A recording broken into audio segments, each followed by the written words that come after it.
edición de Radio Análisis. Son exactamente las 9 de la mañana con 38 minutos. Durante las últimas jornadas hemos visto cómo se ha incrementado la violencia en medio del conflicto bélico entre Rusia y Ucrania. Este primer país, Rusia, ha intensificado sus ataques en territorio ucraniano en medio de unas eventuales negociaciones, conversaciones para lograr la paz que no sabemos qué tanto han avanzado y cómo van a continuar. Bueno, para tratar de entender lo que está ocurriendo, estamos a esta hora en contacto con el doctor en estudios latinoamericanos, académico del Instituto de Estudios Internacionales de nuestra universidad, el profesor Gilberto Aranda, a quien le damos la bienvenida. ¿Cómo le va, profesor? Buenos días, gracias por estar nuevamente con nosotros. Muy, muy amable, muchas gracias, un placer estar en Radio Universidad de Chile. Profesor, ¿cómo ha visto el desarrollo de los últimos acontecimientos? ¿Hubo por ahí algunos visos de que quizás estábamos cerca de alcanzar alguna suerte de resolución, de tregua, pero los hechos han demostrado lo contrario durante las últimas horas?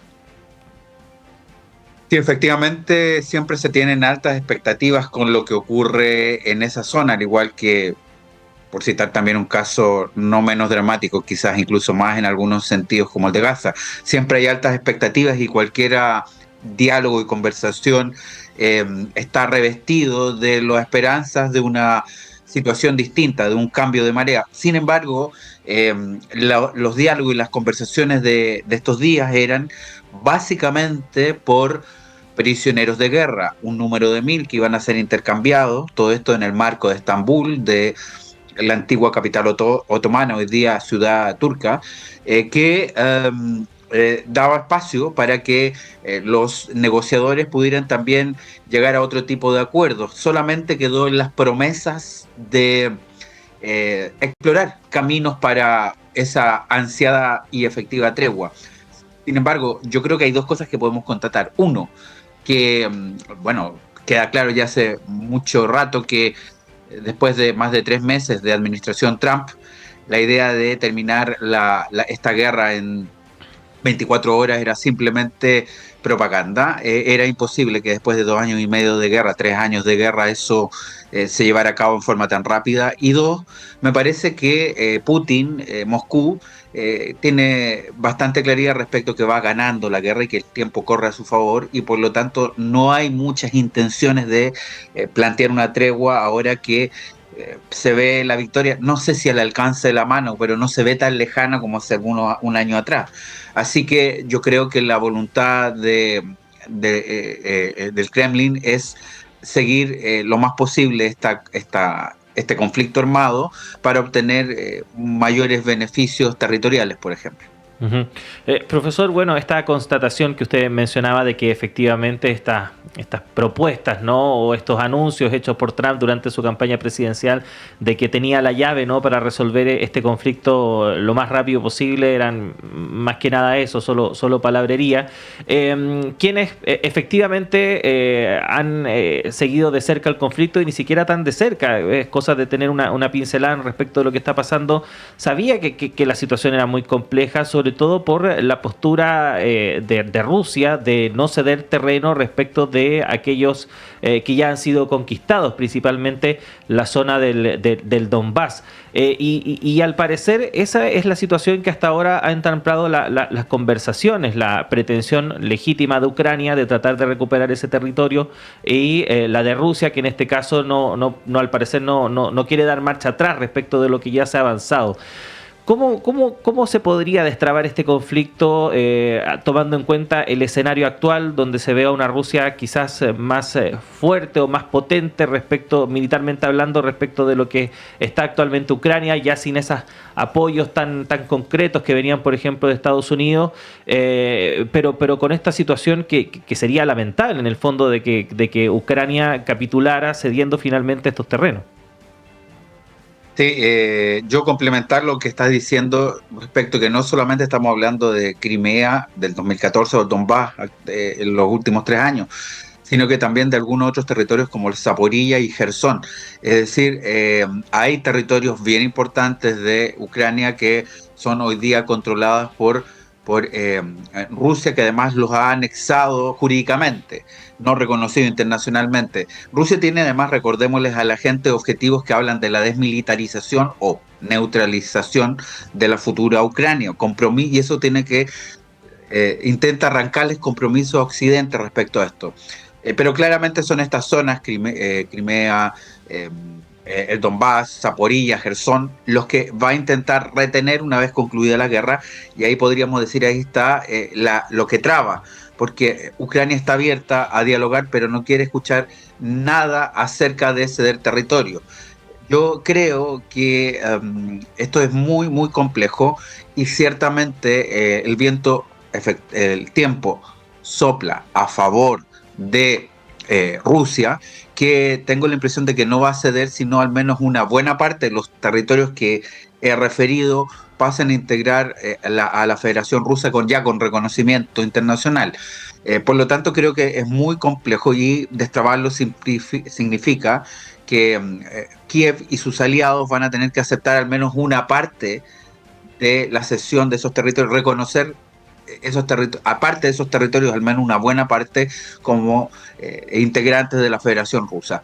Y eso hoy día no veo mucho el ánimo. Además, hay que decir, Putin cuenta con una posición más bien proclive, o más bien menos proclive a Kiev por parte de la administración de Estados Unidos, encabezada por Donald Trump, y con un cierto, que mira con cierta anuencia o entendimiento algunos de los objetivos, algunos, no digo todos, o del carácter más bien del régimen ruso. Es decir, hay una cierta afinidad, no del sistema político, pero sí de las personalidades entre Putin y Trump, que hace que el juego se vuelva mucho más complicado. Si al final hoy día de quien tiene todo el respaldo, Ucrania, solamente de Europa Occidental, y la Unión Europea más Inglaterra en general, perdió a ese aliado que era Estados Unidos, o lo perdió en forma parcial respecto del apoyo completo que le daban en la anterior administración. Así que el asunto se ve muy, muy complejo. Uh-huh. Profesor, a propósito del rol de Estados Unidos, en particular de la figura de Donald Trump, hemos visto algunos mensajes un poco confusos, ¿no?, respecto de cuál es la verdadera postura de Washington en torno a este tema, porque efectivamente sabemos de la cercanía que existe a nivel personal entre estas dos figuras, Trump y Putin, pero a propósito del fracaso, ¿no?, de estas conversaciones que se habían tratado de establecer durante estas últimas semanas, Trump, por lo menos públicamente en sus redes sociales, ha tenido un discurso quizás un poco más duro hacia la figura de Putin. Incluso en alguna de sus publicaciones lo trató derechamente de que se estaba volviendo loco con las últimas decisiones que estaba tomando. ¿Qué pasa con Estados Unidos? Porque en realidad no se entiende muy bien para dónde va. Bueno, esto es parte del estilo de la actual administración, vamos a decirlo de esta manera, con vaivenes retóricos, con cambios retóricos que de alguna manera confunde a la opinión pública respecto a la efectiva acción política. Es cierto lo que usted está diciendo. Tenemos que también decirle a la gente que este último fin de semana hubo una arremetida a través de ataques a través de drones a la capital ucraniana, Kiev, por partes de fuerzas rusas, algo que también se debe entender como un contraataque, porque también hemos visto drones ucranianos o comandados por ucranianos que se desplazan hacia el territorio de la Federación, pero claramente la arremetida fue muy intensa, muy contundente, dejó daños que para algunos cronistas occidentales no se veían desde el inicio de la guerra con el ataque a Kiev.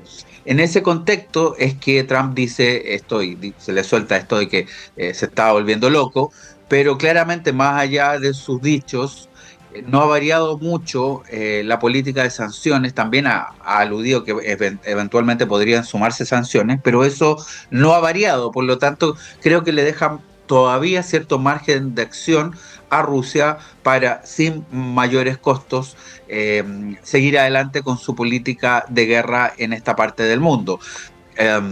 Lo que podría agregar a este respecto es que me parece Putin determinado a lograr una paz favorable a sus objetivos iniciales, si no completos, pero aparte de sus objetivos iniciales por allá por el 2022. Uh-huh.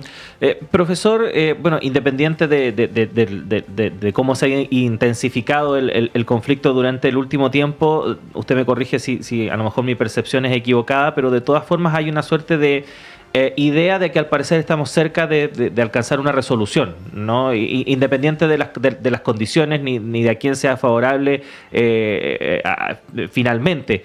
Y en ese sentido uno empieza también a proyectar cómo puede seguir el escenario hacia futuro y hay preocupación respecto de cuáles puedan ser los siguientes pasos de Rusia, sobre todo por algunas situaciones que se han dado en el último tiempo, por ejemplo, en la frontera con Finlandia, donde ese país denuncia que ha habido una actividad militar inusual por parte de Rusia cerca de la frontera y también algunas declaraciones que pueden caer quizás en lo anecdótico, porque en términos prácticos no cambia absolutamente nada, pero sí respecto de cuáles a lo mejor podrían ser las intenciones del Kremlin cercanos a Putin, que hablan derechamente de que, por ejemplo, la Unión Soviética en términos jurídicos no se disolvió o no se sigue existiendo por un resquicio legal, que fue una noticia que pasó un poco colada en algunos medios de comunicación, pero que es muy llamativo que se hable de ese tipo de cosas en este momento. ¿Cómo calificaría usted esas señales como unos aspectos a los cuales poner atención a futuro, o son suertes de movimientos que también puedan servir para alcanzar una negociación favorable para Rusia en lo inmediato? Sí, bueno, qué interesante lo último que está diciendo, quiero verlo con detención. Yo pues no creo que la Unión Soviética reviva, pero sí creo que hay una voluntad de expansión imperial rusa que es histórica y que obedece también a la psicología de la agresión externa o a la evidencia de agresión desde fuera a lo que es el mundo ruso, es histórico, que no es muy diferente al comportamiento de otros imperios. También la administración Trump ha dicho que quiere incorporar varios otros territorios y también se ve ahí una voluntad expansiva imperial. Así que yo diría que es más parte de una trayectoria histórica que la reificación de un sistema político que me parece a mí más bien dejado atrás a lo que a Rusia se refiere. Pero de cualquier caso, su tema de fondo, a mí me parece que en algún momento podemos tener alguna novedad, una tregua que no es equivalente a un acuerdo de paz. Eso va a tardar aún más. Una tregua podría ocurrir, que es un cese de hostilidades para precisamente allanar el camino a una paz. La paz a mí me parece más lejana. La paz es un acuerdo de paz que de alguna manera identifique bien cuáles son el nuevo equilibrio en la zona, eventuales cesiones, los acuerdos a futuro. Esto es muy importante porque ya hubo en 2014 y 2015 acuerdos de Minsk que, a propósito de Crimea, que al no ejecutarse hay acusaciones cruzadas. Creo, sin embargo, que hay algunas partes que están más comprometidas que otras en estas acusaciones, terminaron de alguna manera causando este otro conflicto en 2022. Por lo tanto, creo que estamos en quizás un momento de previo a un cese de hostilidades momentáneo para preparar un eventual acuerdo. De cualquier forma, esto yo no lo puedo asegurar porque ciertamente se ha ido complicando a través de las acciones que relatamos, estas acciones como la arremetida rusa el último fin de semana, y claramente a mí me parece que hay una voluntad de Putin de ir más allá, mucho más allá de lo que la actual situación dice. Es decir, ¿por qué no parte de lo que es la orilla oriental del Dnieper, el río, de alguna manera tener algún tipo de control de una buena parte de esa Ucrania oriental o suroriental? Uh-huh. Bueno, profesor, sin duda alguna este tema está completamente en desarrollo. Vamos a estar ahí viendo los acontecimientos, cómo se van desarrollando y por supuesto requiriendo de su ayuda para entenderlos de mejor manera. Muchas gracias, profesor, que esté muy bien. Muchas gracias a ustedes y muy buenos días. Gracias. Ahí está el doctor en estudios latinoamericanos, académico del Instituto de Estudios Internacionales de la Universidad de Chile, el profesor Gilberto Aranda, conversando con nosotros respecto de las últimas novedades que hemos conocido lamentablemente del conflicto entre Rusia